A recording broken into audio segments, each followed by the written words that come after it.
This is The Bottom Line. The Bottom Line on 938 Live. Now, companies in Singapore are increasingly looking at mergers and acquisitions, or M&As, and according to the American Appraisal Singapore, there were more than 80 M&A deals in Singapore for the first quarter of this year, and that's compared to around 60 deals for the same period last year.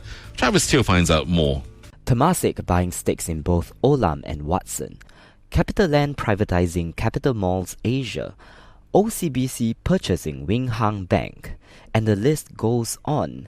Why has there been a flurry of activity in the M&A space?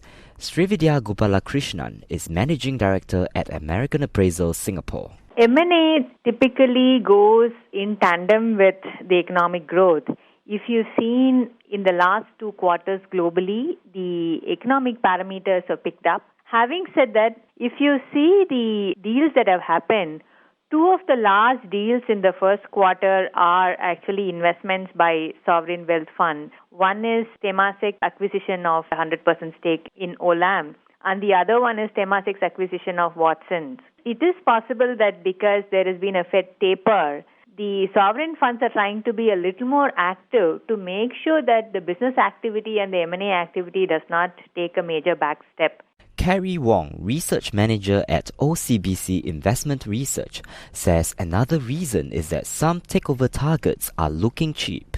Sometimes, the share price has been beaten down, some would say unfairly, that the share price valuation doesn't do justice to the asset value. For example, they trade at a huge discount to the book value. Could be in a case of a management buyout, MBO, where the management thinks that they can manage the company as a private entity without other stakeholders, and then they don't have to do a lot of reporting. Earlier this month, OCBC Research identified Guko Leisure, Hobby, and Bukit Sembawang as potential acquisition targets. But Ms. Gopalakrishnan of American Appraisal Singapore says it is not just the property sector that's attracting attention. Technology started being active even though we've not seen much of it in the past.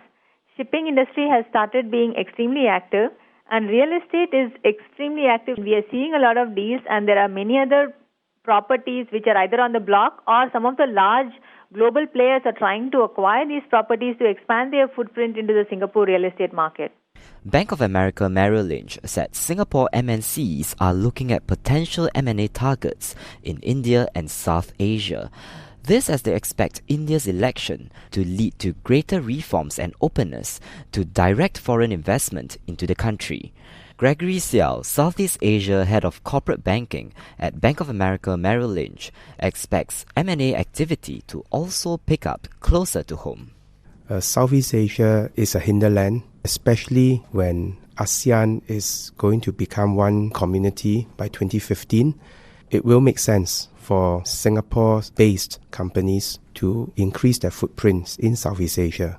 As for India, in terms of cost and in terms of market perspective, it has actually come off in the last few years, and therefore it may look pretty attractive at the moment. He says companies in Vietnam, Cambodia, Laos and Myanmar are attracting attention. These 4 economies have emerged from a very low base. Vietnam, for instance, have had quite difficult economic issues faced in the last few years. The dong has depreciated quite substantially, and given the current infrastructure in Vietnam, which is not too bad, companies are looking increasingly to have a stake in the economy. In total, some $20 billion worth of M&A deals were sealed in Singapore in the first 3 months of the year, up from $18 billion a year ago.